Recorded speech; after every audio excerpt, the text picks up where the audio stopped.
I stood there in our small San Francisco apartment, the familiar hum of the city buzzing outside the window, my hands still damp from washing the dinner dishes. My name's Lucas Carter, and for years, I'd taken pride in my job as head custodian at one of the fanciest office buildings downtown. It wasn't glamorous, mopping floors, scrubbing toilets, making sure every corner sparkled for the suits who worked there, but it was honest. It kept the lights on, put food on the table, and gave me a quiet kind of dignity I'd always held on to. Camilla, my wife, had never seemed to mind. Or so I thought. That night, though, everything changed. She walked in from her shift at the boutique, her heels clicking sharply against the hardwood floor, her face tight like she'd been holding something in all day.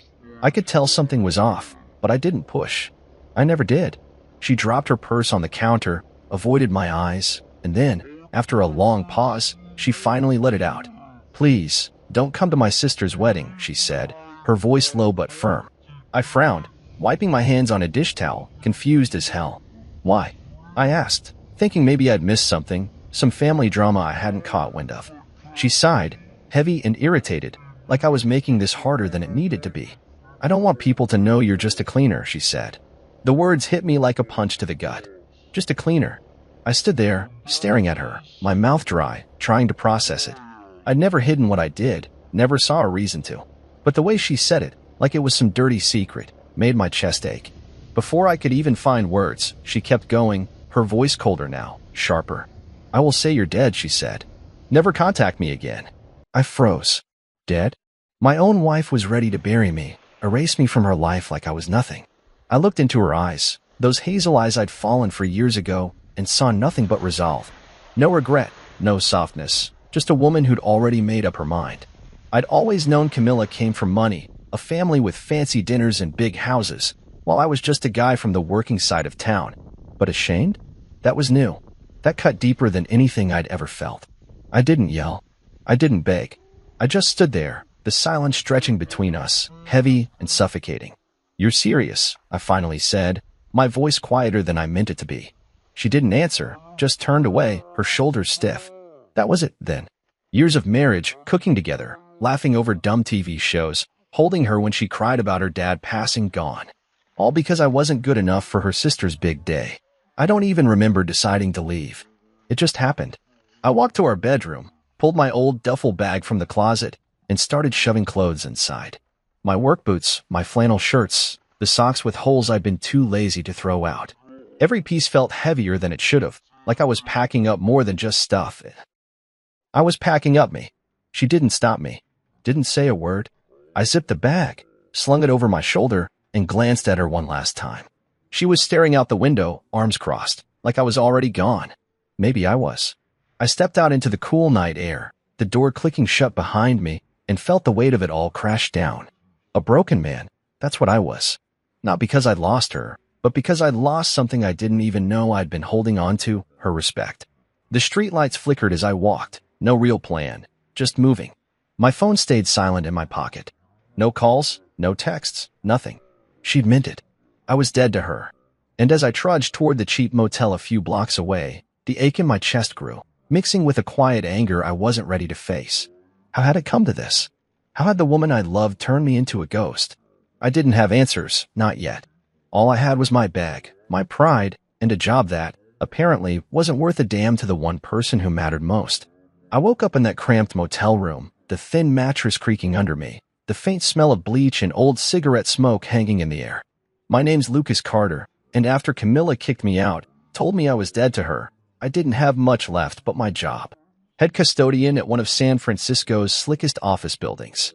It wasn't much to some people, but it was mine. I'd spent years making sure every floor gleamed, every trash can was emptied, every window spotless for the corporate types who barely noticed me.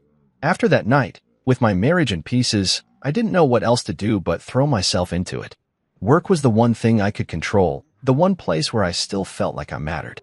My crew, Omar, Tony, and Elena, noticed I wasn't myself.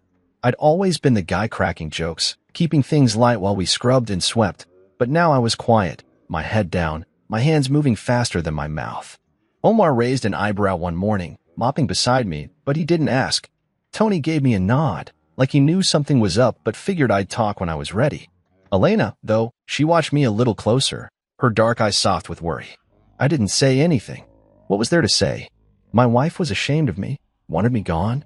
I kept it locked inside, let the rhythm of the work drown it out. The building was my kingdom, 30 floors of glass and steel, and I knew every inch. That morning, I was up on the 30th, checking the supply closet, making sure we had enough paper towels and cleaner for the day.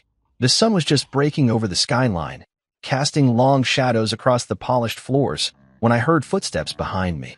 Heavy, deliberate. I turned, and there he was, Benjamin Lancaster, CEO of Lancaster Holdings, the guy who owned half the damn city. I'd seen him before, striding through the lobby in his tailored suits, but we'd never spoken. He was tall, gray hair slicked back, eyes sharp like he could see right through you. "You must be the head of cleaning here," he said, glancing at my uniform, the name tag stitched with Lucas in faded thread. His voice was deep, steady, not a hint of judgment. I straightened up, wiping my hands on my pants, feeling a little exposed. "Yes, sir," I said. "That's me. I just do my job." He nodded, like he was sizing me up, then surprised me with a small smile. "Honest work is the foundation of any great business," he said. "My father started as a janitor before he built this empire. Never forgot where he came from." I blinked, caught off guard. A janitor? This guy's dad? Lancaster was a legend, billions in real estate, a name that meant power, and here he was, talking about mops and brooms like they mattered. I didn't know what to say, so I just nodded again, my throat tight. "I've heard good things about you," he went on, adjusting his cufflinks. "Keep it up." Then he walked off, his polished shoes clicking against the floor I'd buffed the night before, leaving me standing there, stunned. I turned back to the supply closet, my hand shaking a little as I grabbed a stack of towels. Honest work. Foundation. The word stuck with me, rolling around in my head all day. Camilla had never seen it that way. My job was a stain to her, something to hide. But this man, this titan, looked at me like I was part of something bigger. It didn't fix the hole she'd left, didn't erase the sting of her telling me I wasn't good enough, but it lit something small inside me, a flicker of validation I hadn't felt in years. I spent the rest of the shift moving faster, checking every detail twice. Omar caught me wiping down a railing that was already clean and laughed. "You trying to impress someone, boss?" he teased. I smirked, shrugging it off, but inside, I was holding on to Lancaster's words like a lifeline. My marriage was shattered, sure, but I still had this. My hands, my work, my pride. The elites upstairs might not know my name, but the building did. Every shining floor, every streak-free window, it was mine. And for the first time since Camilla turned her back on me, I felt like maybe that was enough. Not forever, maybe, but for now. I clocked out that night, the city lights glowing outside, and walked back to the motel, my steps a little lighter. I wasn't healed, not even close, but I wasn't nothing. Not yet. I was sitting on the edge of that lumpy motel bed, the TV flickering with some late-night show I wasn't really watching, when the mail came. "My name's Lucas Carter, and after Camilla told me she'd say I was dead, I've been trying to keep my head above water. Work kept me busy, kept me sane, but the nights were harder, quiet, empty, just me and my thoughts. That day, though, the quiet got louder. I'd grabbed the stack of envelopes from the motel office, mostly junk, ads for car insurance, a pizza coupon until I saw it. A thick envelope with her handwriting on it, neat and sharp, like everything about her. I knew what it was before I even opened it. Divorce papers. My hands felt heavy as I tore it open, the pages crisp and cold, all legal words and signatures staring back at me. I flipped through them, my eyes blurry, not really reading, just letting the reality sink in. She'd moved fast, faster than I'd expected. Years of marriage, and she couldn't wait to wipe me out of her life for good. Then I got to the last page, and there it was, a little note stuck on with a paperclip, written in her slanted cursive. "Don't contact me again. It's better this way." I stared at it, my chest tight, my breath stuck somewhere between anger and disbelief. Better this way? For who? For her, sure. Her fancy family, her sister's perfect wedding, her life where a guy like me didn't fit. But for me? I dropped the papers on the bed, my hands shaking, and just sat there, the room spinning a little.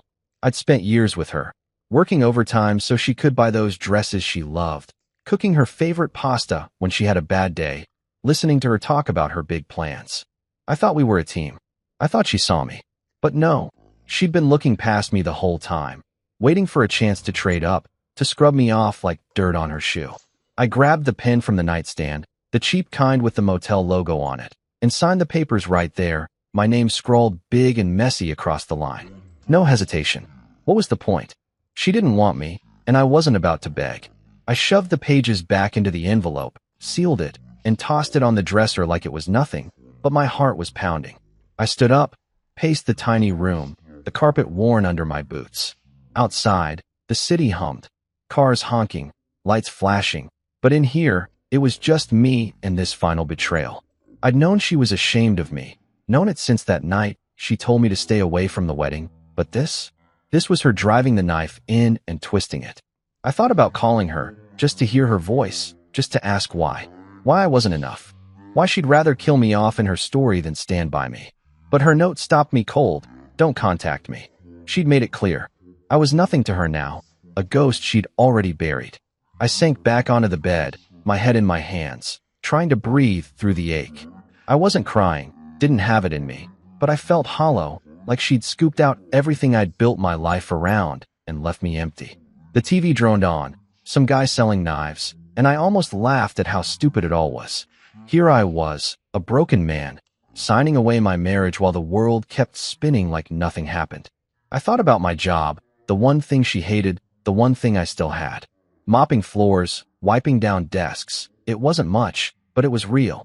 More real than whatever she turned us into.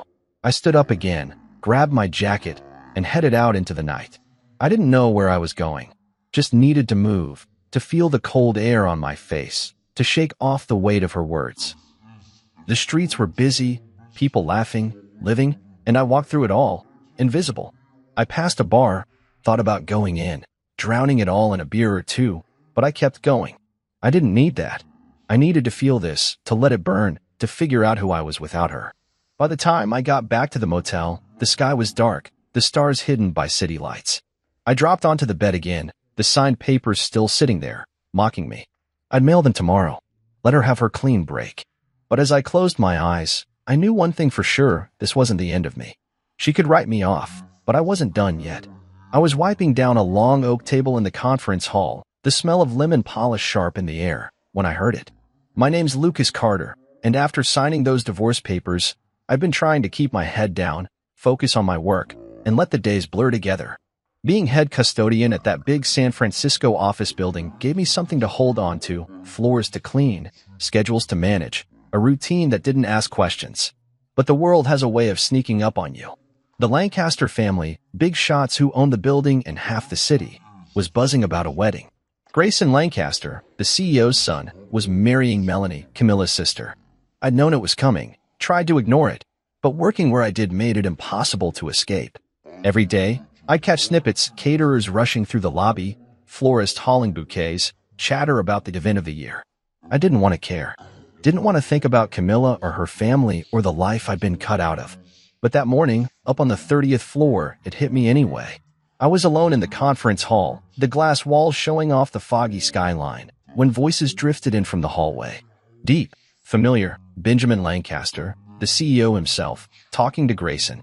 I didn't mean to listen, just kept wiping the table, my rag moving in slow circles, but their words stopped me cold. I heard Melanie's sister lost her husband years ago, Benjamin said, his tone thoughtful, like he was piecing together a story. Tragic thing. I froze, my hand gripping the rag so tight my knuckles went white. Lost her husband? That was me they were talking about, or the me Camilla had invented. Grayson's voice came next, calm and sure.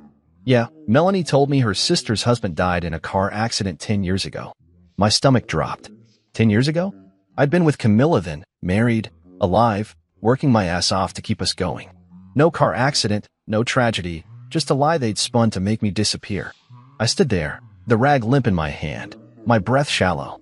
They'd erased me completely, turned me into some sad little tale to whisper about at fancy dinners. I wanted to laugh, but it hurt too much. The Lancasters kept talking, their voices fading as they walked off, but I couldn't move. My mind was racing, replaying Grayson's words, Melanie's lie, Camilla's cold note, don't contact me. They built this whole story, buried me in it, and I hadn't even known. I dropped the rag on the table, my hands shaking, and leaned against the edge, staring out at the city. How long had they been telling people this? Was it just for the wedding, or had Camilla been planting this seed for years? I thought about her family, her mom with her pearl necklaces, her dad who'd barely shaken my hand when we met, Melanie with her perfect smile. They'd always looked at me like I didn't belong. But this was next level. I picked up the rag again, started wiping, harder now, like I could scrub the whole damn thing away. The table was already clean, but I kept going, my arms burning, my chest tight. I didn't know what to do with it, this anger, this betrayal. Part of me wanted to storm over to Camilla's place, bang on her door, demand answers. Why a car accident? Why 10 years? Why not just say we split? But I knew why. A dead husband was cleaner, sadder, something people could pity her for instead of judge her. A divorced wife of a custodian? That was messy, embarrassing. I stopped wiping, my hands resting on the table, and let out a long, shaky breath. The conference hall was quiet now, just me and the hum of the air vents. I thought about Benjamin Lancaster, how he'd praised my work, called it honest. He didn't know the half of it, didn't know the man he'd nodded to was a ghost in someone else's story. I grabbed my card, the wheels squeaking as I pushed it toward the door. I had to keep moving, keep working, because if I stopped, I'd lose it. The lie was out there now, floating around in their world, and I couldn't unhear it. I couldn't unknow it. As I stepped into the elevator, the steel doors closing, I felt something shift inside me. Secrets were unraveling, sure, but they weren't mine, they were hers. And maybe, just maybe, that meant I wasn't the one who had to carry them. I punched the button for the lobby, my jaw tight, and decided right then, I'd let her live her lie. For now, I was sprawled out on the motel bed, the lumpy mattress digging into my back, staring at the cracked ceiling like it might give me answers. My name's Lucas Carter, and I've been trying to forget about the wedding, Melanie's big day with Grayson Lancaster, the event that had my ex-wife Camilla pretending I'd been dead for a decade. Work kept me busy, kept my hands moving, but that Saturday, I had no shifts, no floors to mop, nothing to distract me. I'd planned to stay in, keep the TV on low, maybe order a pizza and let the day pass. I didn't want to be anywhere near that wedding, didn't want to think about Camilla in some fancy dress, smiling like she hadn't shattered me. The motel room was quiet, just the buzz of the mini fridge and the distant hum of traffic outside. I'd almost convinced myself I could handle it, stay out of it, let them have their lies, when my phone started ringing. I glanced at the screen, and my stomach twisted. Camilla. Her name lit up, bold and unwanted, and I let it ring out, watching it go to voicemail. I didn't want to hear her voice, didn't want her excuses. But then it rang again, Melanie this time. I frowned, sat up a little, but didn't pick up. What the hell did she want? Then Camilla's mom called, her number flashing like a warning. I tossed the phone on the bed, my pulse picking up. Something was wrong. It kept going, cousins I barely remembered, numbers I didn't even recognize, one after another. Notifications piled up, buzzing like flies I couldn't swat away. I grabbed the phone, muted it, but the screen kept lighting up. Camilla again. Third time. I stared at it, my thumb hovering over the button, every muscle in me screaming to let it go. But something in my gut wouldn't let me. I answered. What? I said, my voice rougher than I meant it to be. Her breathing came through first, shaky and uneven. Then her voice, small and broken. Lucas, please come to the wedding. I need you. I almost laughed, the sound catching in my throat, bitter and sharp. Why would I go? Didn't you say I was dead? I shot back, leaning forward now, my free hand gripping the edge of the bed. She was crying. I could hear it, the soft sobs she used to save for when she wanted me to fix something. I was wrong, she said, her words tumbling out fast. Please just come. Everything is falling apart. I sat there, stunned, the phone hot against my ear. Falling apart? What did that even mean? The wedding was supposed to be perfect. Melanie and Grayson, the golden couple, the Lancasters, and their money tying it all together. And now she needed me? The guy she'd erased? I didn't say anything for a second, just listened to her breathe, the panic in every hitch. What's going on, Camilla? I finally asked, keeping my tone flat, not giving her an inch. I can't. Please, just come, she begged, her voice cracking. It's at the Fairmont. I'll explain when you get here. The line went dead before I could argue, leaving me with nothing but static and a choice I didn't want to make. I dropped the phone, ran a hand through my hair, and cursed under my breath. I didn't owe her anything, not a damn thing. She'd signed me out of her life, mailed me those papers, told her whole world I was gone. But that sound in her voice, desperate, raw, it stuck with me, tugging at something I thought I'd buried. I stood up, paced the tiny room, my boots scuffing the worn carpet. I could ignore it, let her deal with whatever mess she'd made. That's what I should have done. But my mind kept spinning. Why me? Why now? What had gone so wrong that she'd call the guy she'd thrown away?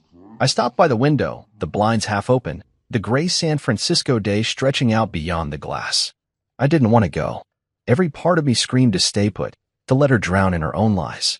But curiosity, or maybe something dumber, like the ghost of who we used to be, won out. I grabbed my jacket, the old denim one she'd always hated, and headed for the door.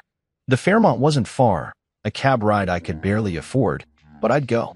Not for her, I told myself, but for me, to see what kind of chaos could shake her enough to call me back from the dead. I stepped outside, the air cool and damp, and flagged a taxi, my gut churning the whole way there. Whatever was waiting, I'd face it. But I wasn't fixing anything, not this time. I sat in the back of that cab, the leather seats creaking under me, the city flashing by in a blur of gray and glass. My name's Lucas Carter, and I was on my way to the Fairmont Hotel, dragged there by Camilla's desperate voice echoing in my head, "Please come. I need you." I didn't want to go, didn't want to step back into her world after she'd kicked me out of it. But here I was, my hands clenched in my lap, my old denim jacket feeling out of place even in my mind. The driver didn't talk, just hummed along to some scratchy radio song, and I was glad for the quiet. I kept asking myself why I'd said yes, why I was doing this, but I didn't have a good answer. Maybe I just needed to see it, whatever mess she'd made, with my own eyes. The Fairmont loomed up ahead, all fancy stone and glowing lights, the kind of place I'd never belonged. I paid the driver with crumpled bills, stepped out, and felt the weight of it hit me. People in suits and dresses flowed through the doors, laughter and music spilling out, the wedding in full swing, or at least it had been. The second I walked inside, I knew something was off. Heads turned, eyes locked on me, whispers rippling through the crowd like I was some ghost crashing the party. I stuffed my hands in my pockets, kept my head up, and then I saw her, Camilla, rushing toward me across the marble lobby, her heels clicking fast. She looked like a wreck, her fancy dress wrinkled, mascara streaking her face, tears turning her into someone I barely recognized.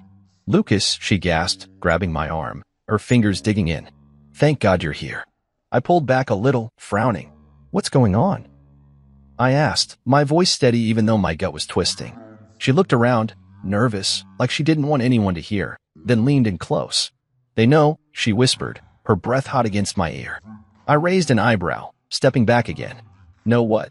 She swallowed hard, her hands trembling. "Everything," she choked out, her voice breaking. I stood there, staring at her, trying to piece it together. "Everything? What the hell did that mean?"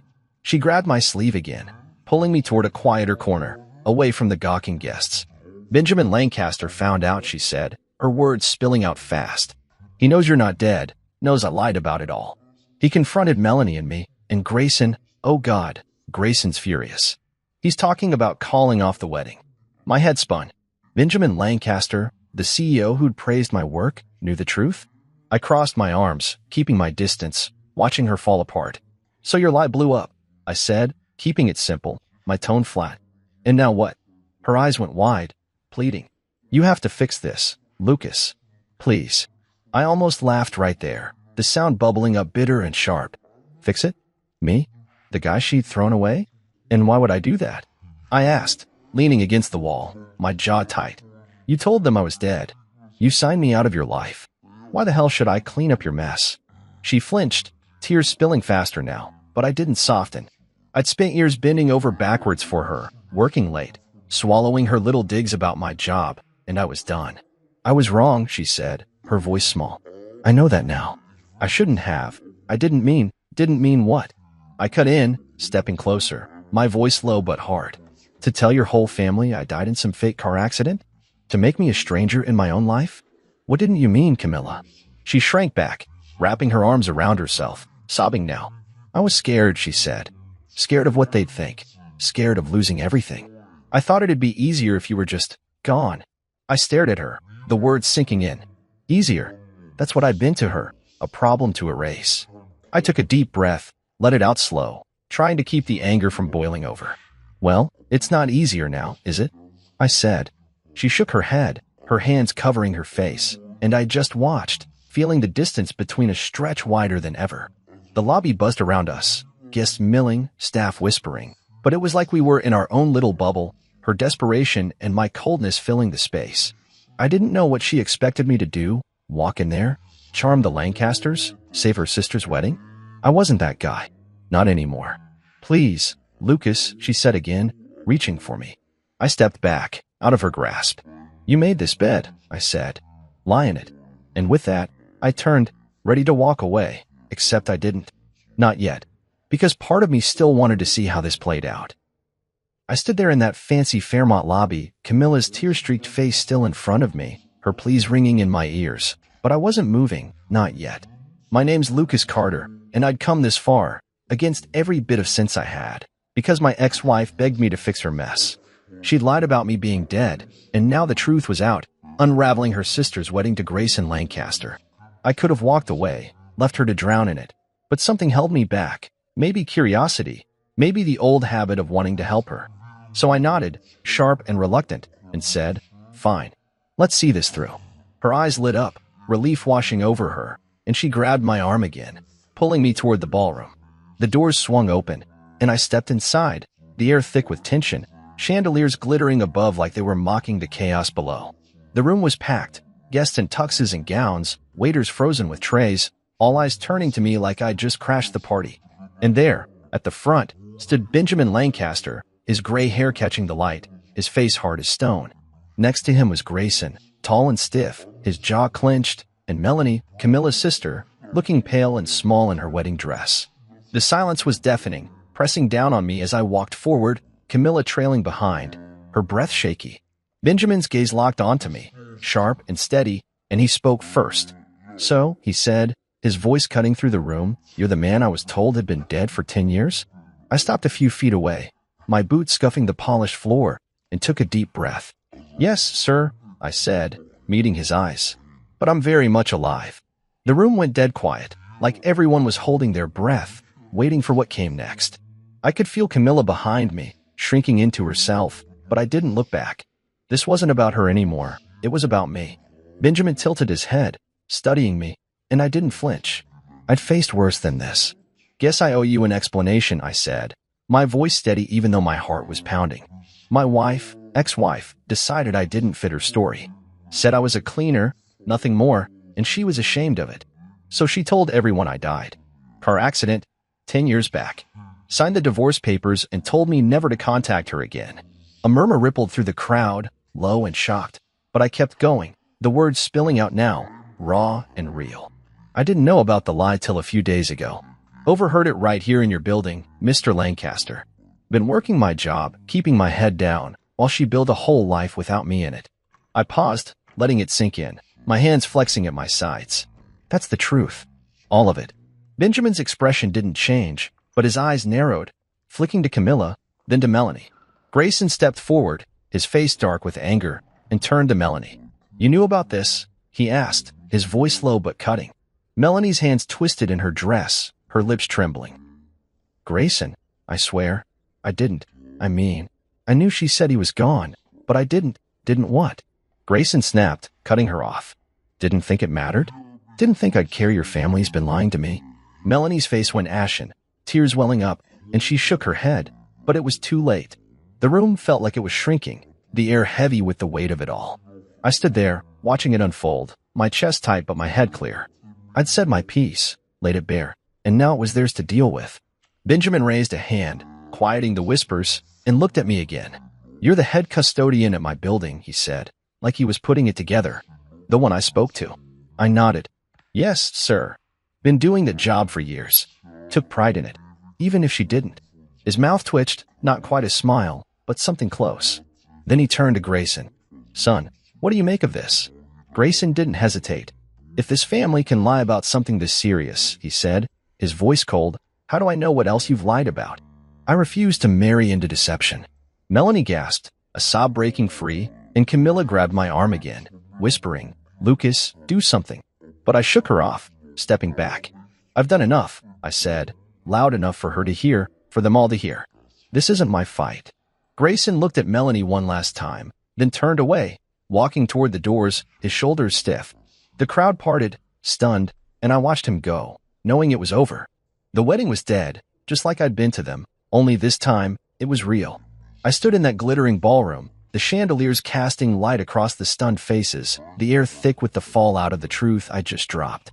My name's Lucas Carter, and I'd come to the Fairmont at Camilla's begging, laid out her lies for the Lancasters to see, and now the wedding, Melanie and Grayson's big day, was crumbling. Grayson had walked out, his words still hanging heavy. I refused to marry into deception. Melanie was sobbing, her white dress crumpled as she sank into a chair, her hands covering her face. Camilla was next to me, her breath ragged, her eyes darting around like she could still fix this. I didn't move, didn't say a word, just watched it all unravel, my arms crossed, my boots planted firm on the polished floor. The guests were whispering, some slipping out the doors, others staring like this was some kind of show. I didn't care. I'd done what I came to do, told the truth, and now it was over. Camilla turned to me, her face a mess of tears and mascara, and grabbed my sleeve. "Lucas, please," she said, her voice breaking. "I'm sorry. I'm so sorry. Forgive me." I looked down at her, her hazel eyes wide and pleading, the same ones I'd fallen for years ago, and felt nothing. No anger, no pity, just a cold, empty space where she used to be. "You don't get it, do you?" I said, pulling my arm free. "This isn't about forgiveness. You made your choice. Live with it." She flinched, stepping back, her hands trembling. "I didn't mean for this to happen," she whispered. I wanted them to see me differently. You didn't think I'd matter." I finished for her, my voice low but steady. "You thought you could erase me, and nobody'd notice. Well, they noticed now." She opened her mouth, then closed it, tears spilling again, but I was done listening. I turned away, ready to leave, when Benjamin Lancaster stepped over, his gray hair catching the light, his face calm but firm. "Hold on a minute," he said, his deep voice stopping me cold. I faced him, nodding once. "Sir." He glanced at Melanie, still crying, then at Camilla, who'd shrunk into herself, before looking back at me. "That took guts, coming here, saying what you did," he said. "I admire men who work hard and take pride in what they do. If I'd known the truth about you from the start, I'd have had a very different impression of this family." I didn't know what to say, so I just stood there, my hands in my pockets, waiting. He adjusted his tie, then dropped a bombshell. "You're wasted as just a cleaner," he said. "I want you to come work for me, head of facilities management for Lancaster Holdings. Better pay, more responsibility. You've earned it." My jaw dropped, just for a second, before I caught myself. "You serious?" I asked, my voice rough. He nodded, a small smile tugging at his mouth. "Dead serious. Think about it. Let me know Monday." Then he turned, heading back to his son's side, leaving me standing there, stunned.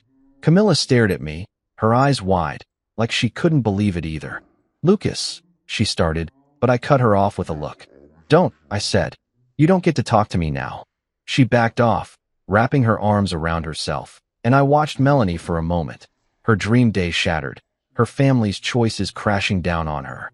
She looked up, caught my eye, and I saw the guilt there, the regret, but I didn't soften. They'd all played their part in this lie, and now they were paying for it. I turned for the doors, the crowd parting as I walked through, my boots loud against the marble. Camilla called after me, her voice small. "Lucas, wait." But I didn't stop. I stepped out into the cool night air, the city sprawling beyond the Fairmont's glow, and took a deep breath. The wedding was off, Melanie was broken, Camilla was begging, and I was free. I didn't know them anything. Not my time, not my help, not my forgiveness. Benjamin's offer rattled around in my head. Head of facilities management. Me, the guy Camilla was ashamed of, getting a shot like that. I almost laughed, the irony bitter and sweet all at once. I started walking, no cab this time, just me and the streets, the weight of the night lifting with every step. Camilla's reckoning wasn't mine to carry. She'd lost everything she'd chased, and I'd gained something I didn't even know I'd been looking for, a chance to be more than she'd ever let me be. The skyline glittered ahead, and for the first time in weeks, I felt the ground solid under me. I sat at my new desk, the wood smooth under my hands, the faint hum of the office building alive around me. My name's Lucas Carter, and months had passed since that night at the Fairmont. Since Camilla's lies blew up, the wedding fell apart, and Benjamin Lancaster offered me a new job. Head of facilities management for Lancaster Holdings. I'd said yes, moved out of that dingy motel and into a small apartment with a view of the bay. It wasn't fancy, but it was mine, clean, quiet, a fresh start. The job was good, better pay, a team under me, respect I hadn't known I'd been missing. I wasn't just mopping floors anymore. I was running things, making sure the whole operation ticked like a clock. Omar, Tony, and Elena still worked with me, grinning when they saw me in a collared shirt instead of my old uniform, teasing me about being the boss now. I'd rebuilt my life, piece by piece, and it felt solid, real, like something I could stand on. That day, though, the past came knocking. I was finishing up some paperwork, schedules, supply orders, when the buzzer on my apartment door went off. I wasn't expecting anyone, so I frowned, set the pen down, and walked over to the intercom. "Yeah," I said, leaning in. A pause, then her voice, soft and shaky. "Lucas, it's me. Can I come up?" "Camilla." My stomach tightened, but I didn't hesitate. "What do you want?" I asked, keeping it short. "Please," she said. "I just need to talk." I stood there, my hand hovering over the button, every part of me wanting to say no. I didn't need her dragging me back into her mess. Not now. Not after I'd finally gotten free. But something in her tone, quiet, broken, made me press it anyway. "Fine," I said. "Come up." The wait was short. I heard her footsteps in the hall, slow and hesitant, then a knock. I opened the door, and there she was, Camilla, standing in my doorway, looking smaller than I remembered. Her hair was pulled back, her coat plain, no trace of the polished woman she'd been at the wedding. Her eyes met mine, red-rimmed, nervous. "Hi," she said, barely above a whisper. I didn't smile, didn't step aside right away. "What's this about?" I asked, my arms crossed. She bit her lip, shifting her weight. "Can I come in? Just for a minute?" I sighed, moved back, and let her step inside. She glanced around. New couch, coffee table, the view through the window, and I saw her take it in, like she was seeing me for the first time. I shut the door, leaned against it, waiting. "I regret everything," she said finally, turning to me, her hands clasped tight. "I was wrong to be ashamed of you. I see that now. I've missed you, Lucas." I stared at her, the words hanging there, and felt nothing stir.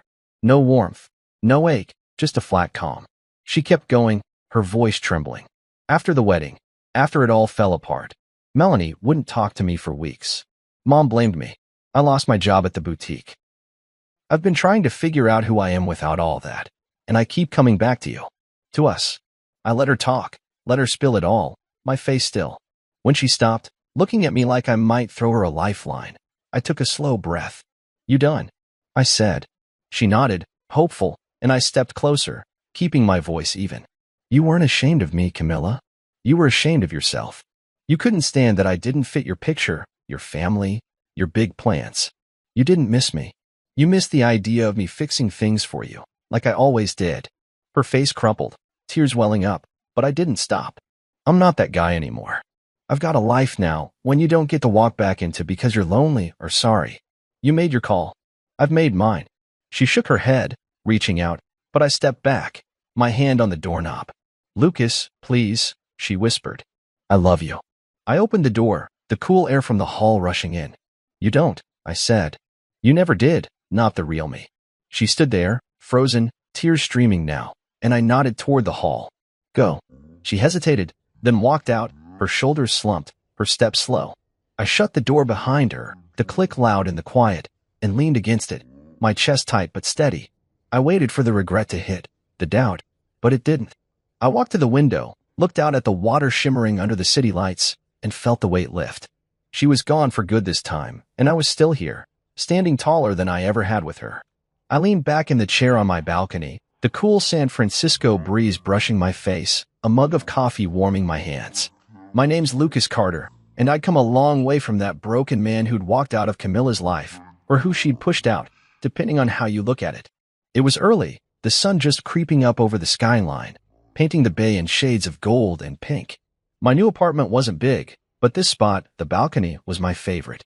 It was quiet up here, just me and the city stretching out below, a view I'd earned. I took a sip of coffee, the bitterness grounding me, and let my mind wander over everything that had happened. Months ago, I'd been sleeping on a motel bed, signing divorce papers, reeling from Camilla telling the world I was dead. Now, I was head of facilities management for Lancaster Holdings, running a team, making decent money, living in a place I could call my own. I'd lost my wife, lost her long before she ever admitted it, but I'd found something better, myself. The job kept me busy, and I liked that. I'd walk the floors of that big office building every day, checking on my crew, making sure everything ran smooth. Omar would grin at me, wiping down a desk, saying, "Look at you, boss man, too good for a mop now." I'd laugh, shake my head, and keep moving. Tony and Elena were the same, teasing me about my new clipboard, my office with a window, but they respected me, and that felt good. Benjamin Lancaster had kept his word, given me a shot, and I'd taken it. I wasn't just a cleaner anymore. I was building something, proving I was more than Camilla ever saw. I set the mug down on the little table beside me, the steam curling up into the morning air, and stretched my legs out. The city was waking up, cars honking faint in the distance, seagulls crying over the water, and I felt awake too, really awake, for the first time in years. Losing Camilla had gutted me, no question. That night she told me not to come to the wedding, told me I was dead to her. It broke something inside. But sitting here now, I could see it for what it was, a crack that let the light in. She'd taken my pride, my trust, but she couldn't take what I'd built back. I thought about her showing up at my door a while back, all tears and regrets, saying she missed me. I'd shut that down fast, closed the door on her for good, and it didn't haunt me like I thought it might. She wasn't my problem anymore. I didn't hate her, not really, just didn't need her. The coffee was cooling now, but I took another sip anyway, letting it settle me. I'd heard bits and pieces about her since. Melanie still wasn't talking to her. Her mom had cooled off too, and the boutique job was long gone. She'd lost a lot, chasing that perfect life she thought she deserved, and I wondered if she ever looked back and saw where it started. Me, I didn't look back much anymore. Forward was better, new days, new chances. I stood up, leaned on the railing, and watched a ferry cut across the bay, slow and steady. My life wasn't perfect, still had bills, still had quiet nights where the past crept in, but it was mine. I'd lost a wife, sure, but I'd gained my self-respect, and that weighed more than she ever did. I thought about Benjamin Lancaster, the man who'd seen something in me when I couldn't see it myself. Honest work, he'd said, and I'd carried that with me. It wasn't just about the job, it was about who I was. I'd spent years thinking I had to prove myself to Camilla, to her family, but I didn't. I just had to prove it to me. The sun was higher now, the city fully alive below, and I smiled a little, just to myself. I'd head to work soon, put on that collared shirt, walk into that building like I belonged, because I did. The phone buzzed inside, probably Omar texting about some supply mix-up, and I'd deal with it, same as always. But for now, I stayed out here, the breeze on my skin, the coffee in my hand, the skyline ahead. I wasn't the guy Camilla had thrown away anymore. I was Lucas Carter, alive, steady, and starting over. And for the first time in a long time, that felt like enough. My name's Grant Ellison, and up until a few days ago, I thought I had a solid marriage. Not some fairy tale romance, but a quiet, dependable, grown-up kind of love. 8 years with the same woman, learning her routines, putting up with her quirks, saying sorry even when I wasn't wrong just to keep the peace. I used to think that made me a good husband, a mature man, a safe harbor. Apparently, I was just a well-fed mutt. It was last Friday when things started to unravel, though truthfully, it had probably been unraveling for years. I just didn't hear the thread snap until we were deep into that drive.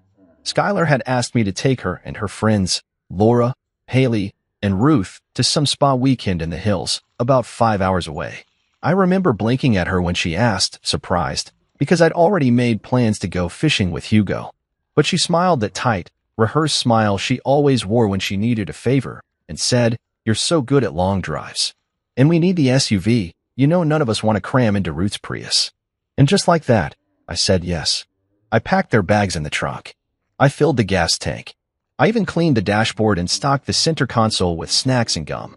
Skylar didn't say thank you, just slid into the back seat, not even the passenger's side, and started chatting with her friends like I was the Uber driver.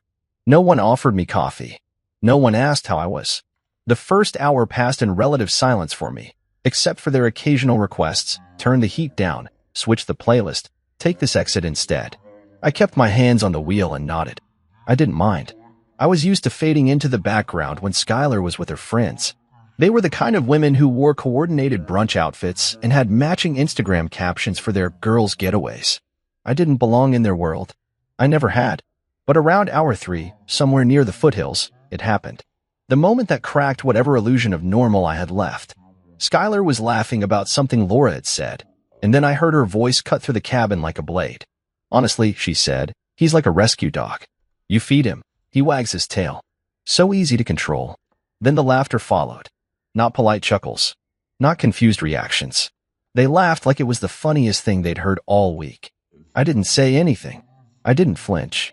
I just tightened my grip on the steering wheel and kept my eyes on the road. But inside, something twisted. Something sharp. I felt it spread down my arms and settle in my stomach. They went quiet for a second after that, maybe realizing I'd heard. Maybe not caring. Haley cleared her throat. Laura tapped at her phone. Skylar changed the topic like she hadn't just compared me to a mutt she picked up off the street. I spent the next 2 hours pretending I was somewhere else, mentally sorting bolts in a toolbox, remembering the sound of the lake at dawn, replaying the joke over and over in my head. Rescue dog. That's what I was to her. When we finally arrived at the spa resort, the women got out laughing again, breezy, carefree. I popped the trunk, grabbed their bags, and stacked them neatly by the valet stand. Skylar barely looked at me. She adjusted her sunglasses and said over her shoulder, "Don't forget to wash the sheets before I get back. They stink like you. No thank you. No kiss goodbye. Just that." And with that, she was gone. The glass doors swallowed her up, and I was left standing there, alone, holding nothing. I got back in the car and sat in the driver's seat for a full 5 minutes before starting the engine. I didn't cry. I didn't yell. I didn't call Hugo, even though I wanted to. I just stared out the windshield at nothing, feeling smaller than I'd felt in years. The drive back was different, quieter. I didn't turn on music, didn't check my phone, just let the road roll out in front of me and let that sentence echo in my head like a song on repeat. You feed him, he wags his tail. I used to think Skylar and I were just coasting, like a lot of married couples after the honeymoon phase wears off. You work, you pay bills, you smile through dinners with in-laws and plan for weekends that never quite happen. I told myself we were just busy, stressed, that maybe one day we'd find our rhythm again. But what if there was no rhythm to find? What if the love I thought we had was just obedience? What if I was never her partner, just her convenience? I don't know when it happened, but somewhere between the 3rd and 4th hour of that drive home, I realized something. I didn't feel heartbroken. I felt humiliated. And that was worse. When I walked back into our house, everything looked different. The hallway photos, mostly of her. The furniture, stuff she picked out. Even the color of the walls. I'd wanted a soft olive green in the living room, but we got charcoal because she said olive looked cheap. I agreed, because I always did. I stood in our kitchen, staring at the fridge covered in her workout schedule and meal plans. Not a single magnet from my childhood fridge. No photo of my parents. No evidence of my life before her. I was 36. I had a mortgage, a degree in architecture, and a decent credit score. But standing in that house, I felt like a guest. A temporary visitor in the life of a woman who saw me as a trained dog she could show off to friends. I made a sandwich. Not because I was hungry, but because I didn't know what else to do with my hands.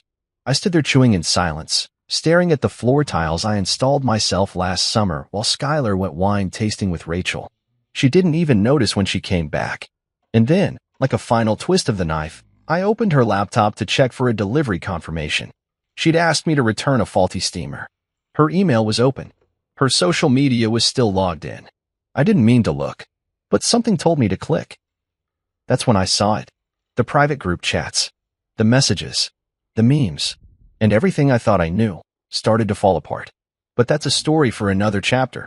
All I can say is that drive didn't just take Skylar to a spa resort. It took me somewhere else entirely, out of my denial, and straight into the truth. The moment the front door shut behind me, it felt like something inside me stayed outside. Something I couldn't quite name, but I felt the absence of it immediately, like when you lose your keys but don't realize it until you're already late. I dropped the house keys in the bowl by the door and just stood there. The silence wasn't peaceful, it was heavy, full of unspoken things. I could still hear her laugh in my head, echoing off the highway, as if it had attached itself to the lining of my brain. I took off my shoes in the hallway like I always did. Habit. 8 years of it. My back ached from the drive, my throat dry from not saying a single word for nearly 5 hours. I passed the photo wall on my way to the kitchen, our wedding day, her graduation from grad school, a staged Christmas card from 2 years ago where I was photoshopped thinner because she thought it looked cleaner. Not a single candid photo. Not one moment where I looked genuinely happy. I flicked on the kitchen light. The bulbs were still half dim because Skylar liked the warm tone better.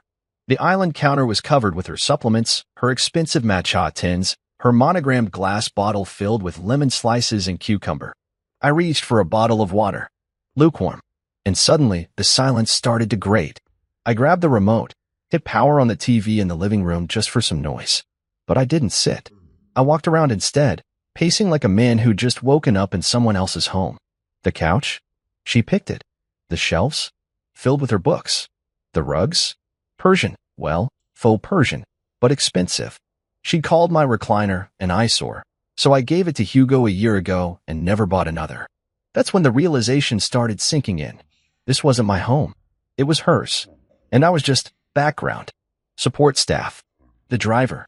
The guy who installed things, paid things, fixed things, but never owned anything that mattered. I walked to the bedroom. Our bed was made, by me, as usual. Her side still had the lavender spray she used every night. My side was bare. No photos. No trinkets. Just my phone charger and an old book she once told me was too depressing. I sat on the edge of the bed and felt the kind of tired that sleep wouldn't fix. It wasn't just about what she said in the car. That sentence, "He's like a rescue dog," sure, it hit deep. But it was more than that. It was everything I'd ignored up until now. The small jabs. The dismissive glances. The way her friends looked at me when I'd serve them drinks at the house like I was the hired help. I used to laugh it off. Tell myself she was just joking. That she was tired. That she didn't mean it like that. But the truth? That wasn't love. That was convenience dressed up as commitment. And I was too blind, or maybe too scared, to call it out. After a long shower, I threw on some sweatpants and walked back to the kitchen. I opened the fridge. Not a single thing I liked in there. Everything was low sodium, dairy-free, gluten-free, organic. I made a plain peanut butter sandwich and ate it standing up, still staring at the same tile floor I'd laid down with my own 2 hands. She told me I was so good with my hands back then. Funny how praise always came when she needed something. I wandered into her office to put a package on her desk. Another one of her self-care kits had arrived. Lavender oil, herbal tea, some crystal-infused candle. She'd once told me I was too plain for spiritual stuff. I'd laughed at the time. Now it just sounded cruel. That's when I noticed her laptop. It was open, still on sleep mode. She must have left it that way while ordering things last night. I didn't plan to snoop. I'm not the jealous type. I never even set passwords on my phone. But something drew me in. Some ache in my gut that whispered, "Look." I moved the mouse. Her Facebook was open. And it wasn't the main feed that caught my eye. It was a private message tab. I didn't click it at first. I stared at the names. All familiar. Her spa friends. Her sister Rachel. A few from work. Then my eyes landed on a message thread labeled Rescue Squad Dog Face with Ears of Joy. I clicked. It was a group chat. Skylar, Laura, Haley, and Ruth. Dozens of messages. Screenshots. Jokes. None of it was private. Just 4 women roasting their husbands like it was their part-time job. Skylar. He actually asked if I needed help packing. So obedient. I should give him a treat. Haley. You should teach a class, girl. Ruth. How to domesticate your man in 30 days or less. Laura. Step 1. Deny him affection. Step 2. Watch him do dishes just to get a smile. I scrolled, hands trembling. My face was hot. My ears burned. There was a screenshot of a text I'd sent Skylar 2 weeks ago. Me. Hey, want me to pick up Ty tonight? I know you had a rough day. She captioned it. Such a good boy. Rolls over on command. The next few screenshots were of me around the house. Fixing the garbage disposal. Trimming the hedge. Folding laundry. One of them had audio. I clicked. It was my voice, humming as I repaired the bathroom sink. Skylar whispered over it. Listen to him. In his little husband habitat. He thinks this is love. Then came the laughter. Hers. Laura's. I couldn't even hear the wrench drop. I only heard my dignity splinter in real time. I sat back in the chair. My hands didn't shake. My breathing didn't change. I just stared at the screen, feeling something dark settle into my chest. Not rage. Not yet. Clarity. I closed the laptop gently, like it was a coffin. That was the moment. The turning point. The line between the man I was and the man I had to become. I didn't sleep that night. I lay on the couch, staring at the ceiling, making mental checklists. Things to protect. Things to move. Things to cancel. People to trust. Skylar had taken 8 years to slowly erase my voice in this marriage. No, I was going to find it again. Not by shouting. Not by begging. But by quietly walking away from the leash. Because I finally understood something. I'm not a rescue dog. I'm a man who's finally done being trained. I never used to be a suspicious man. I didn't check phones. Didn't second-guess my partner's words. I believed in giving trust freely because I thought that's what marriage was built on. But after reading through that group chat, watching those cruel jokes made at my expense like I was a performing clown in some private circus, I knew I had to see it all. It's strange how quickly you become someone else when you're wounded enough. The man I used to be would have walked away, maybe cried in the garage and blamed himself. But the man I became in that moment wanted answers. Not revenge. Not even confrontation. Just truth. Cold, full truth, with all the filters stripped off. That Saturday morning, I poured a cup of coffee, black, no sugar, and sat at the kitchen table with Skylar's laptop. She'd left it behind in her rush to get to the spa, assuming as always that I'd just make myself useful until her return.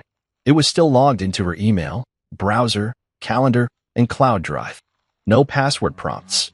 Almost too easy. It started with her emails. Hundreds of them. Most mundane product confirmations, shipping notices, fitness newsletters. But then I noticed a folder labeled Wellness Projects. That alone wouldn't have raised an eyebrow, except I remembered her using that term once when I asked her where $900 went from our joint account. Wellness Projects, she'd said dismissively. You wouldn't get it. I opened the folder. Invoices. Multiple. One for a private therapist who wasn't on our insurance plan. Another for some online relationship coaching course. Not for couples. For her alone. The tagline made my jaw tighten. Learn to reclaim your power and reshape your partner without saying a word. There were also PDF notes from the coaching program. I skimmed them. One line stood out in bold. Reward only when behavior aligns with your expectations. Otherwise, create distance. Eventually, they'll adjust. It was like reading a manual on how to train a pet. I backed out of the folder, stomach churning. I opened her cloud gallery next. At first, it was just selfies, gym poses, smoothie bowls, perfectly staged shots of her looking thoughtful in cafes. Then came the videos. One of them was me.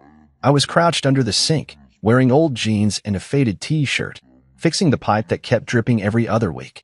The angle made it clear she'd set her phone against the wall without my knowledge. I was humming to myself. Skylar's voice whispered in the background. Every time I act cold, he does a chore. Pavlov's husband. A giggle from someone else, probably Laura. The screen went black. I closed the gallery, too numb to keep watching. I checked the calendar next, not even sure what I was looking for. That's when I noticed recurring events labeled RC meeting every other Thursday night. RC. Russ Carmichael. Her boss. The same man she claimed was too old to flirt and just her mentor. A married executive with a history of turnover in his department and rumors swirling about unprofessional conduct.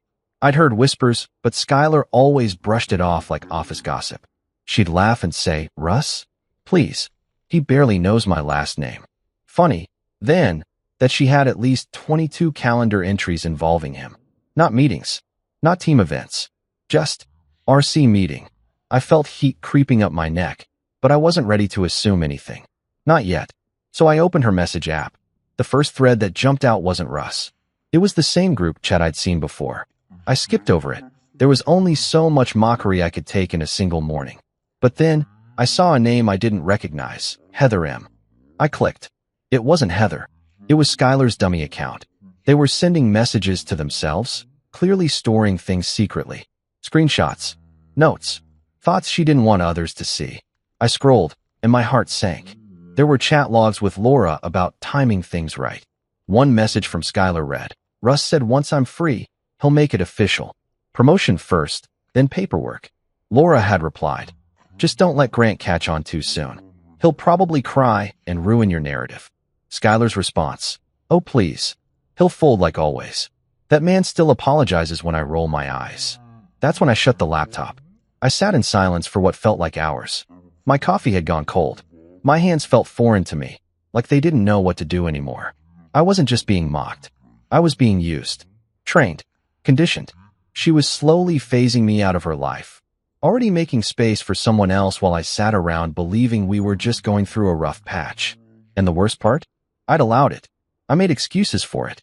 For years, I thought her coldness was stress. Her absence was ambition.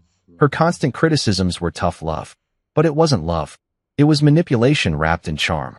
A project she took on, got bored with, and was ready to abandon once the next opportunity came with a company bonus.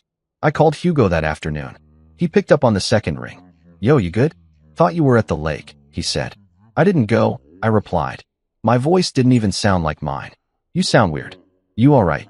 "No," I said quietly. "Not really." I told him everything. Not the way I'm telling it now. Not so clean, not so composed. I stuttered through some parts. I paused a lot. There were long silences where I didn't know how to explain what I'd just seen. Hugo didn't interrupt. When I finished, there was a beat of silence before he spoke. "All right," he said. "What's the plan?" That question hit me harder than I expected. What's the plan? For the first time in years, someone wasn't asking me to stay quiet, keep peace, or try harder. He was asking how I wanted to take control. I didn't have all the answers yet, but one thing was clear. I wasn't going to confront Skylar right away. That's what she'd expect. I wasn't going to blow up and give her a victim card to wave in front of her friends. No. I was going to do something she wouldn't see coming. Take back control, quietly, deliberately, and on my own terms. I ended the call and grabbed a notepad. Made a list. Hugo agreed to help with the steps. Finances.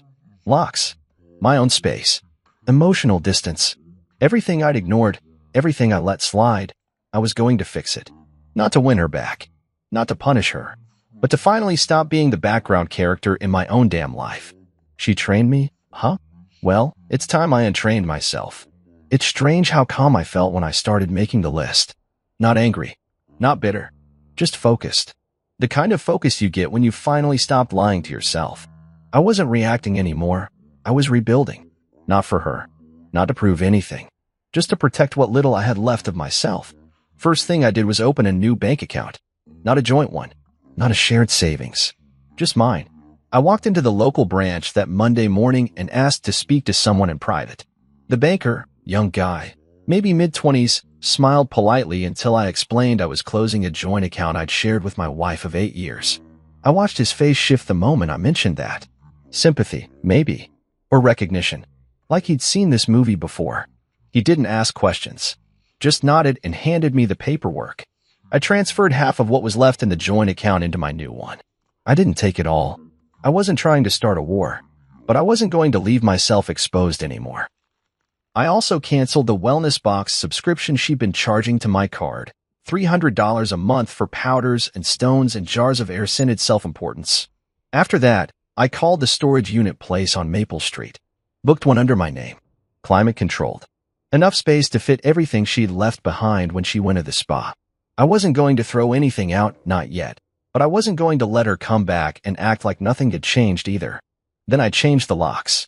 I'd done it before, once when we got the place, once when Skylar lost her purse. So I knew how. I went down to the hardware store, picked out a better deadbolt, and installed it myself that night. Hugo offered to help, but I needed to do it alone. One last quiet act of reclaiming the door to my own home.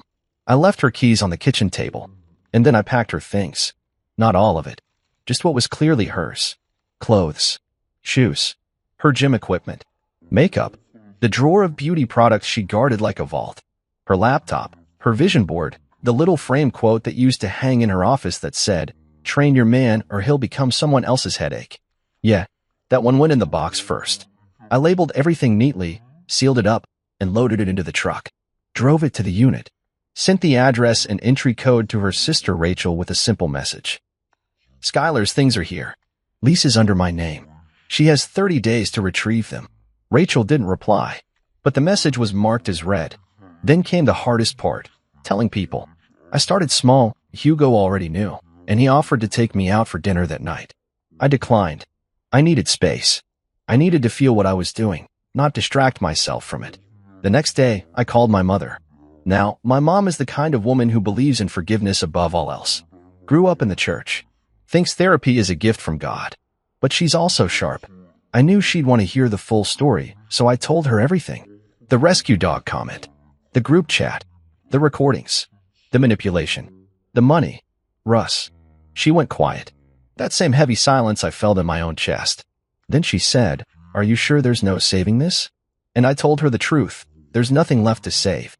She cried a little. Said she'd pray for both of us. Asked me not to close my heart completely. I told her I wouldn't. But I wasn't going to give it to someone who used it like a leash again. The rest came quickly. I called the utilities. Had them switched over. Canceled the cleaning service Skylar used that charged me double for emergency dusting. I called the lawn guy and told him to invoice me directly now. And then, when everything practical was done, I sat down and wrote the hardest email I've ever written.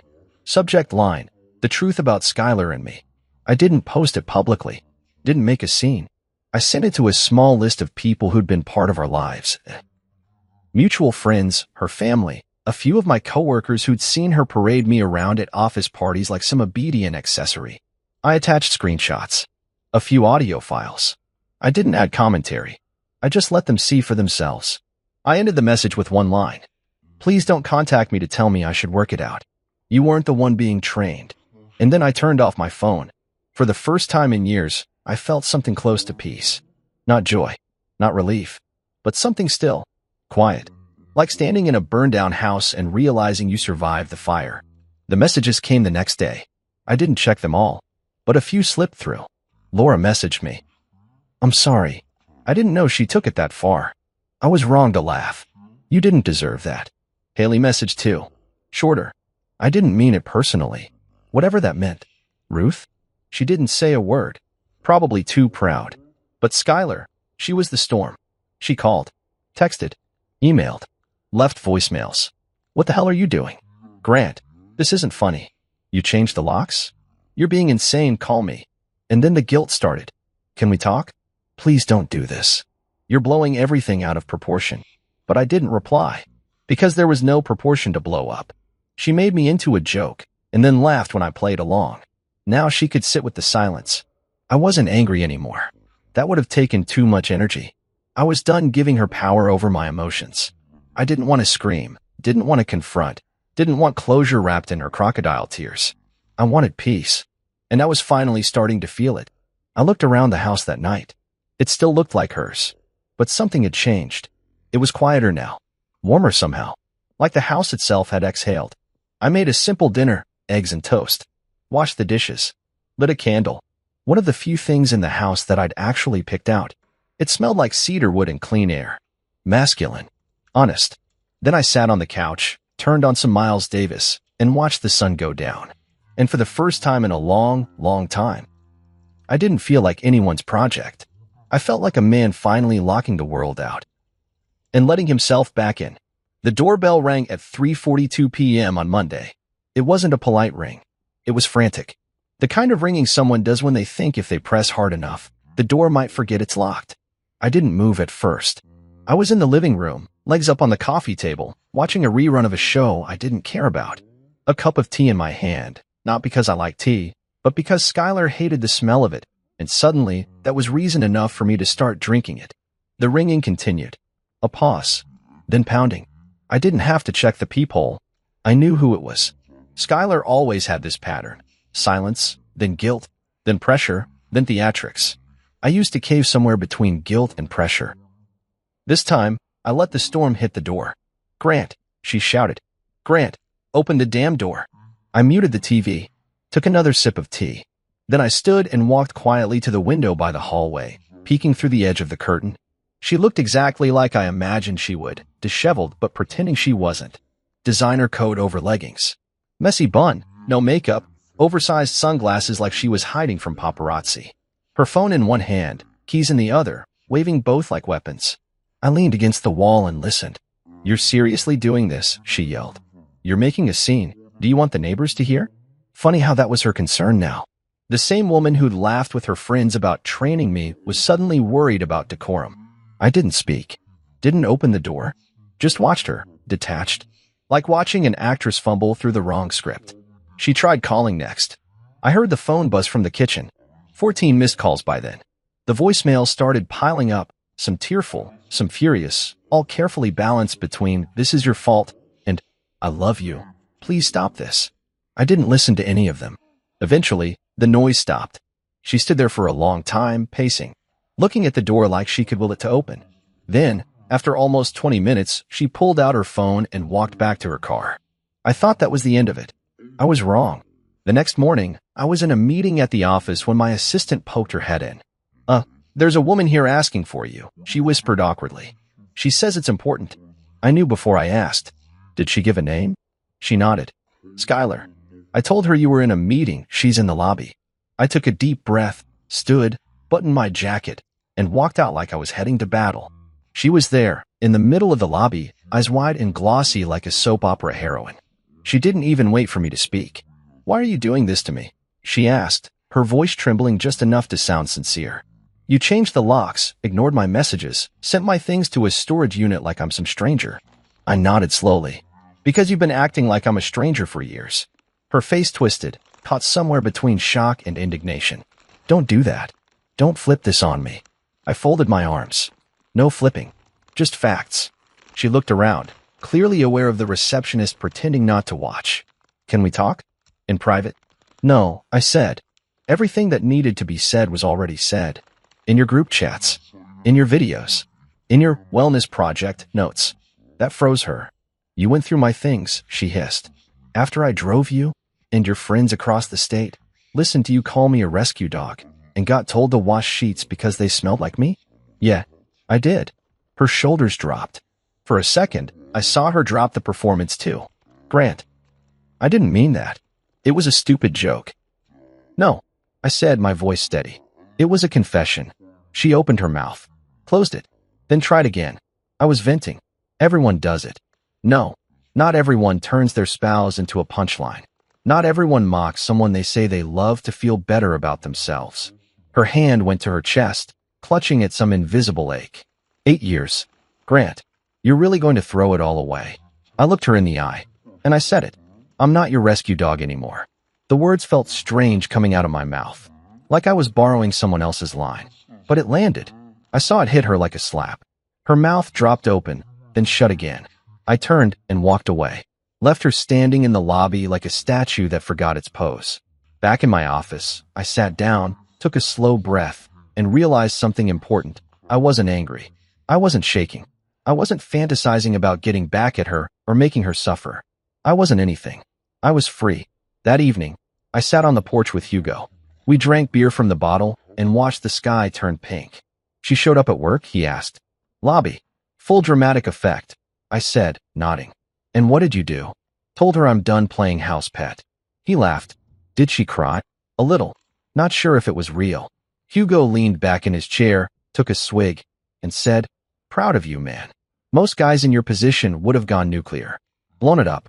You're doing it like a surgeon. Clean, cold, no blood." I didn't say anything. I just stared at the yard. It was quiet again. My house looked the same, but it felt different. Like it belonged to someone who finally knew what dignity tasted like. And I planned to keep it that way.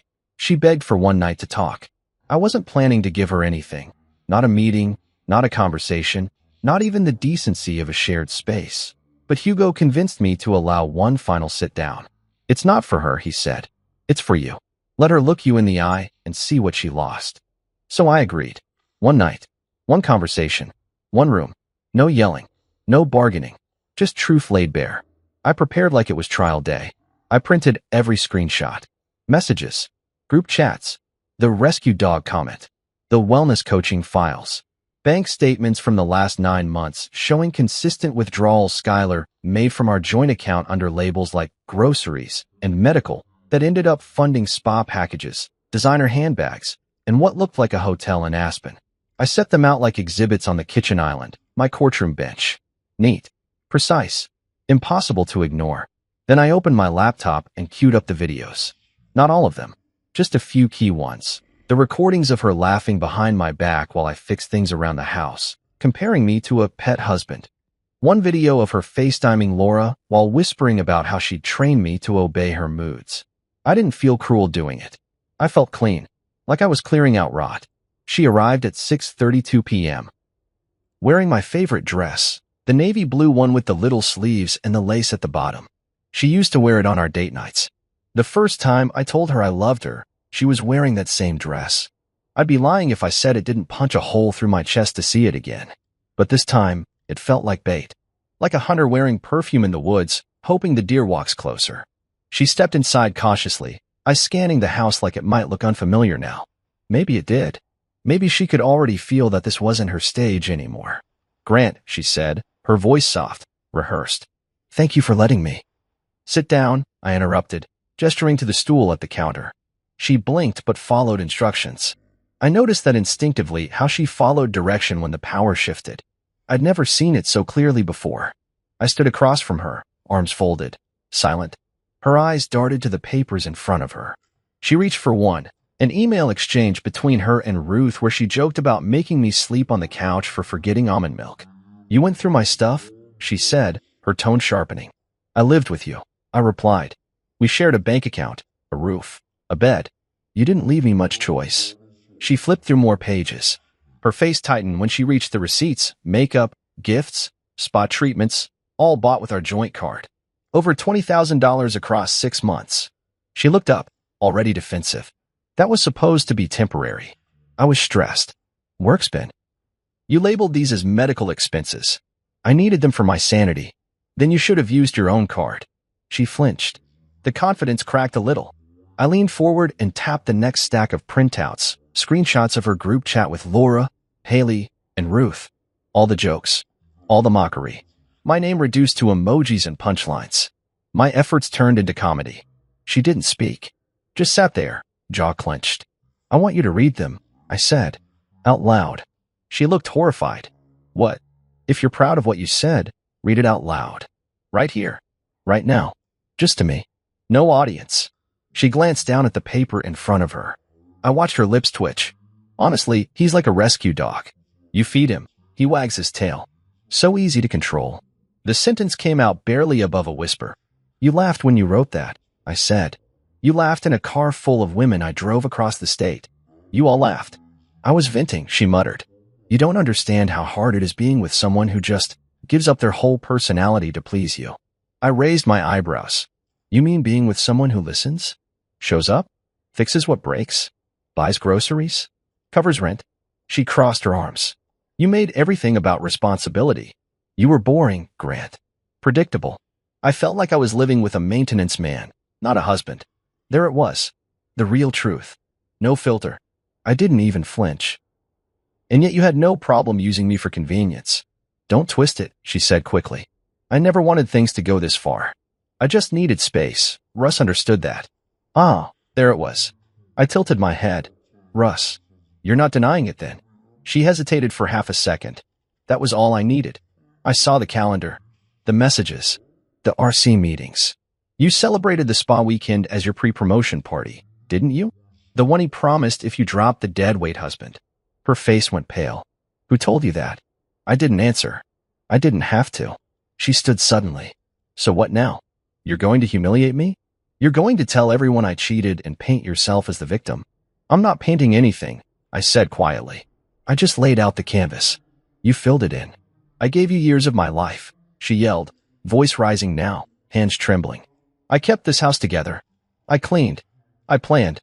I carried us through every social event where people thought you were too quiet or too awkward to matter. I thought we were a team," I replied, not yelling, not shaking. "Turns out I was just part of the furniture." She scoffed. "So what?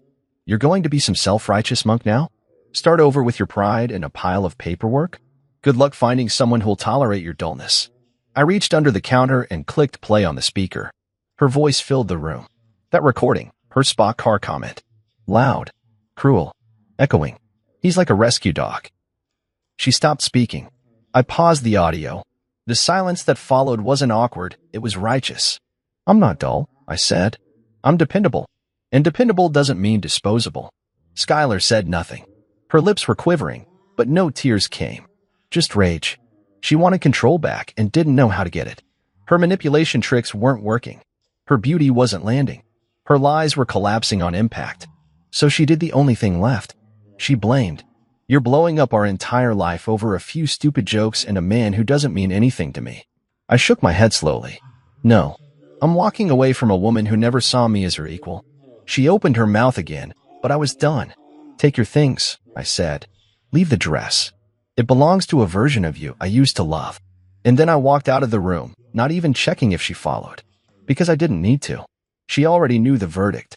And this time, I was the one handing down the sentence. I didn't expect anyone else to show up that night. After Skylar stormed out, face red, heels stabbing the floor like accusations, I thought that was it. That the chapter was closed.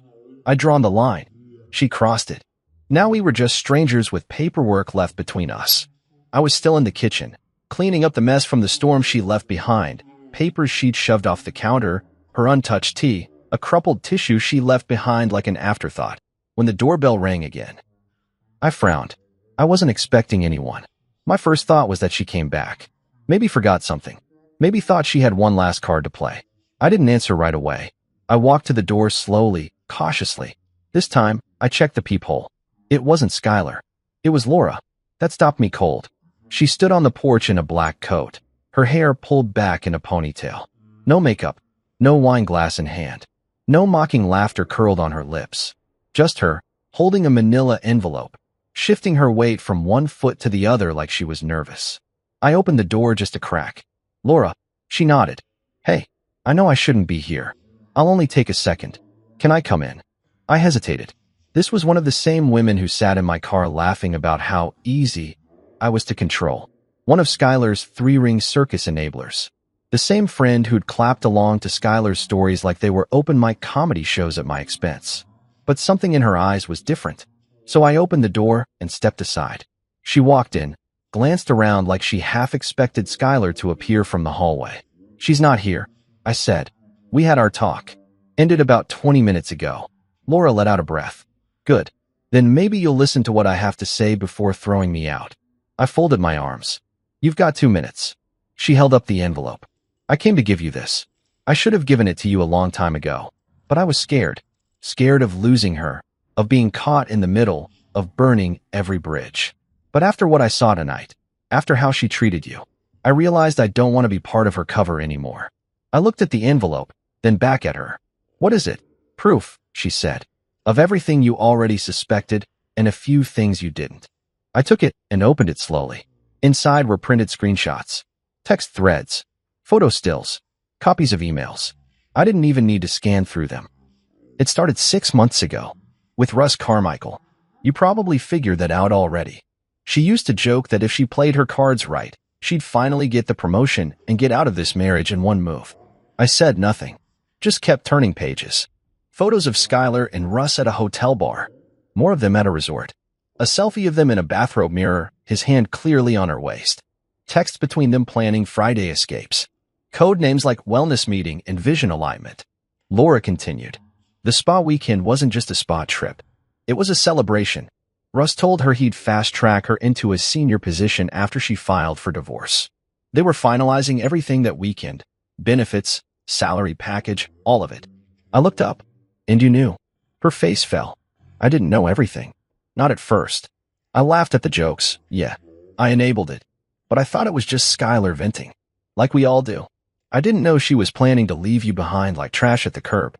I let the silence stretch. She waited for me to scream, or tell her to leave. But I didn't. I just stood there, watching the truth lay itself bare like kindling before a match. I confronted her last week, Laura said quietly. Told her she was being cruel. That you didn't deserve to be publicly humiliated for the sake of her ego. What did she say? She laughed. Laura replied. Said I was being dramatic. That I didn't understand how boring it was to be married to someone who actually cared. She said, her voice cracked, and she swallowed. She said, let him cry. It'll make the divorce easier. The court's like sensitive guys. He can have the house. I'll have my life back. I sat down. Not because I was weak, but because the weight of it finally settled in. She didn't just fall out of love. She weaponized it. She crafted an exit strategy with precision. And she didn't care who got burned in the process. Laura took a few steps back. I know I don't deserve forgiveness. I didn't want you to keep thinking you were crazy. Or weak. You were neither. You were used. I looked at her.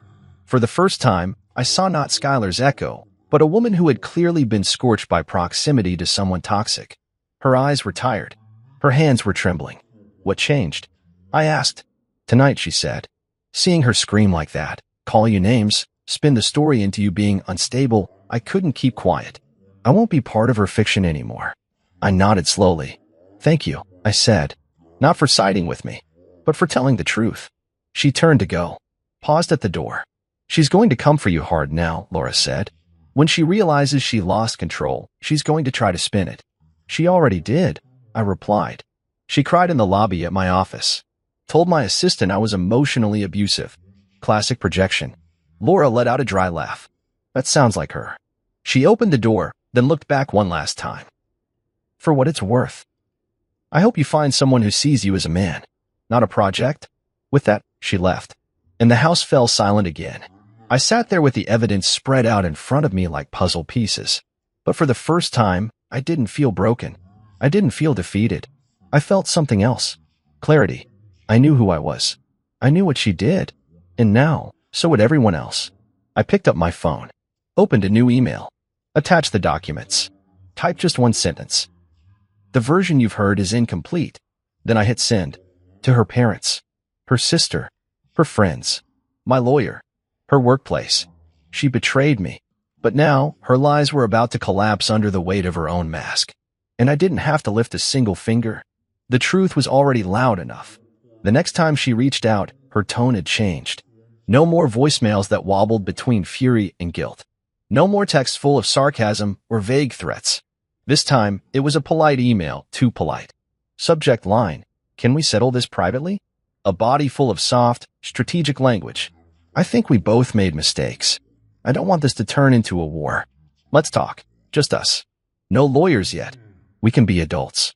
I stared at the screen, rereading that phrase, just us. The same woman who paraded my humiliation like a prize now wanted to play house one more time, just until she could grab what she needed and slip out clean. I didn't respond. 3 hours later, another email came in.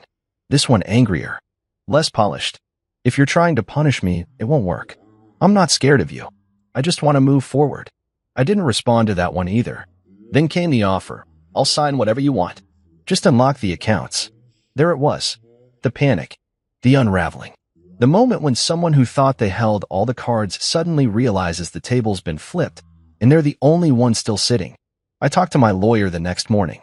Her name was Delia Marston. Calm, sharp, and absolutely ruthless in a way that made me want to take notes. She didn't ask me if I wanted to be vindictive. She asked me what I needed to feel free.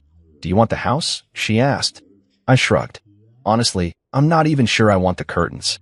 I just want a clean cut. No strings. No chances to twist this into a reconciliation attempt. Delia smiled. You're the ideal client. Clear-headed and done. She drew up the paperwork by the end of the week. When Skylar found out I had retained legal counsel, she called me 17 times in 1 hour. I let every call go to voicemail. By the 18th, I was getting messages from her sister Rachel, her coworker Angela, even her old Pilates instructor, each one carrying the same passive-aggressive tone of can't you just talk it out? Or maybe you're being too extreme. Then came the tantrum. It started with a text. You want to play hardball? Fine. Let's both lose. Then a second. Don't think people don't know what you're doing. You're trying to make me look crazy. Then the final one, 8 years. Does that mean nothing to you? That was the one that stopped me. Not because it worked, but because for a second, I remembered all the little good moments, the walks, the quiet dinners, the inside jokes that felt like secrets only we could share. But then I remembered what I'd heard, what I'd seen, what I'd become in her eyes. And the part of me that used to ache for her finally stopped aching. That night, I agreed to one final meeting, but only in the presence of Delia. We met in her downtown office. Clean white walls. Floor-to-ceiling windows that made the space feel like truth had nowhere to hide. Skylar arrived wearing her courtroom face, lip gloss sharp, hair pinned, eyes rehearsed. She didn't acknowledge Delia, barely looked at me, just took her seat and crossed her legs. Let's be reasonable, she began. We both know dragging this out helps no one. Delia opened her file. My client is already being reasonable. He's offering a no-contest divorce. No alimony. No media. You keep your car. He keeps the house. Skylar blinked. What about the savings account? Delia slid a document across the table. Already frozen. Any movement now would be considered contempt. That was when the cracks showed. Skylar's lips parted. Wait, you froze it? Delia looked over her glasses. Correct. The evidence your husband has of misappropriation of funds was sufficient. Skylar turned to me like she forgot we weren't alone. You froze our account? I met her stare without blinking. You drained it first. I just stopped the bleeding. She leaned back. You really want to do this? In front of strangers? You want to make this public? No, I said calmly. That's why I'm here with my lawyer. Because the last time I trusted you behind closed doors, I became a punchline in your group chat. Delia slid the second folder forward. These are the non-negotiables. You sign today. We both walk. No smear campaign. No public fallout. But you attempt to manipulate or defame Mr. Ellison again, and we release the full file. All of it. Every video. Every screenshot. Skylar stared at the folder. Her hand trembled. Then she slapped it off the table. The papers scattered like white feathers across the floor. Her voice rose. You think you're noble? You think you're some kind of martyr? You're pathetic, Grant. You always were. You let me walk all over you, and now you want to meddle because you finally grew a spine. Delia didn't flinch. She picked up the pages, stacked them slowly, and said with a sigh, I'm adding a restraining order clause. Skylar stood abruptly. Her final words, spoken with venom, weren't even shouted. They were whispered, like a curse. You were the easiest mistake I ever made. I stood, buttoned my coat, and replied, and you were the last one I'll ever let repeat itself. As she stormed out, Delia leaned toward me and said, Congratulations. For what? I asked. For surviving her long enough to escape. We finalized the documents that Friday. Delia filed everything with the court, and I went home to a house that now echoed with absence, but not the kind that hurts. The kind that clears space. Space to breathe. Space to think. Space to heal. I didn't celebrate. No drinks. No parties. Just silence. A silence I chose. One that didn't mock me, didn't talk over me, didn't make me beg for affection like a dog sitting by a door. I took a walk that evening past the lake, through the trail Skylar never liked.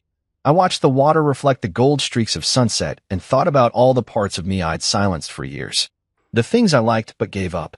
The opinions I swallowed. The man I used to be. No more games. No more bending so someone else could feel tall. No more rescuing people who don't want to be saved, just worshipped. And for the first time in 8 years, I didn't feel like I had to explain myself to anyone. I moved out a week later.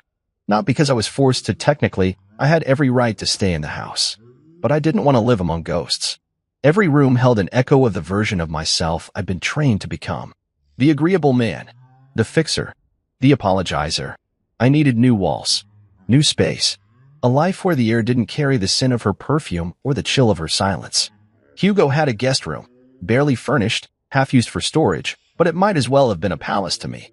The mattress was lumpy, the window blinds didn't close properly, and I had to share a bathroom with his cat that hated everyone but him. Still, it was the most peaceful sleep I'd had in months. I'll only stay a few weeks, I told him when I moved in. Stay as long as you need, he replied. As long as you do one thing. What's that? He grinned. Start living for you again. That sounded simple. But when you've spent 8 years shaping yourself around another person's wants, figuring out what you like feels like learning to walk with new legs. The first thing I did was clear the rest of our joint accounts. Not because I was being petty, but because Skylar was still trying to tap into them using leftover apps and linked cards. Delia handled the legal stuff, freezing what was necessary and securing everything in my name. I wasn't rich, but for once, I wasn't bleeding either. She kept spreading rumors. The first one came from Rachel, Skylar's sister, who messaged me out of the blue with a vague, backhanded attempt at reconciliation. I know things got messy, she wrote, but Skylar's telling people you were emotionally unstable, that you isolated her, that you were jealous of her success. I stared at the message for a long time. Jealous? I paid the bills. I covered her debt. I stayed home while she traveled with coworkers. I clapped through her wins even when I was breaking quietly in the background. If anything, I'd been her shadow. And now, she wanted to paint that as control. But I didn't argue. I didn't reply. I just blocked the number. Hugo called it emotional detox. I called it peace. It was a strange thing, letting people believe whatever they wanted, while you quietly outgrew their versions of you. A few days later, something unexpected happened. Skylar's dad called me. We hadn't spoken in over a year. He was a cold man, old school, suit and tie even on weekends. The kind of guy who believed success made you morally superior. I braced myself for a lecture. But his voice on the other end wasn't angry. It was quiet. "Grant," he said, after a pause. "I wanted to say, I'm sorry. That knocked the wind out of me." He went on. "I didn't know how bad it had gotten. Skylar told us bits and pieces, but after seeing what you sent, the screenshots, the videos, it was clear. You didn't deserve that. I didn't say anything. I didn't trust myself to. She's been like this since college," he said. "Manipulative. We enabled it. We covered for it. And she learned that she could rewrite the story if she just said it loud enough. She's still trying," I murmured. "I know. But people are starting to see through it." He sighed. "You were the only man who actually loved her for who she was. And she broke you on purpose." There was another silence between us, longer this time. "Take care of yourself, Grant. And if you ever need anything, don't be a stranger." I hung up and just sat on the bed for a while. Not crying. Not smiling. Just breathing. For the first time in years, I felt like someone had truly seen me. Not as a tool. Not as a husband accessory. Not as someone to laugh at or fix or control. But as a man who did his best and deserved better. The rest of the week passed in quiet steps. I made a list of everything I wanted to do, things I had shelved for years. I signed up for a woodworking class at the community center. I reconnected with my brother, someone Skylar always dismissed as too redneck for her polished crowd. I called my mom and talked with her for over an hour without feeling like I had to lie and say we're doing fine. And I got coffee with someone new. Not a date, not a grand romance. Just a woman named Camille I met at the community garden. She complimented the way I cut weeds around the fence. I complimented her boots. She laughed. It felt easy. No roles to play. No one to impress. Just conversation. And in that moment, I realized something. Skylar had spent years convincing me I was boring. Predictable. Plain. But I was never boring. I was steady. Loyal. Consistent. I gave love without measuring it. I stayed when it would have been easier to walk. I chose peace over pride more times than I could count. And now? Now I was finally choosing myself. The divorce wasn't finalized yet. Delia said it would take a few more weeks. But I'd stopped counting the days. I didn't need a court to validate what I already knew in my bones. That chapter was closed. What remained were the pages I hadn't written yet. The next morning, I woke early. Made real breakfast. No protein powders. No meal plans. Just eggs, bacon, and toast, burnt slightly on the edges, the way I like it. I sat on Hugo's tiny porch, plate in hand, listening to the birds. And I smiled. Not a big, triumphant grin. Just a small, quiet smile. Because the man I'd lost for so long was finally coming back. It's been 6 weeks. 6 weeks since Skylar stormed out of that office with her signature flip-flops of rage and grace. 6 weeks since I packed up what was left of my pride and walked into Hugo's spare room. 6 weeks since I looked in the mirror and finally saw myself again. The divorce is nearly final now. One more court date. A few more signatures. Delia said we could do it over Zoom, but I told her I'd show up in person. I want to be there. Not out of pettiness, not for the drama, but because I owe it to the man I used to be. The one who kept showing up, even when no one noticed. Especially him. Life hasn't been perfect since she left, but it's been mine. I get up when I want. I eat what I like. I read in silence, with no one asking if I'm done yet. I take slow walks in the morning, real ones, not the we're late for brunch power marches Skylar called exercise. I breathe easier. My body feels lighter. My chest doesn't ache when the sun sets. My hands don't shake when the phone rings. I didn't expect healing to look like this. Not flashy. Not some grand, Instagrammable triumph. Just quiet peace. I still get moments, small flashes, where my brain tries to wander into old corners. Like when I pass that street downtown where we had our anniversary dinner one year, or when I hear someone laugh a little too much like Haley or Ruth.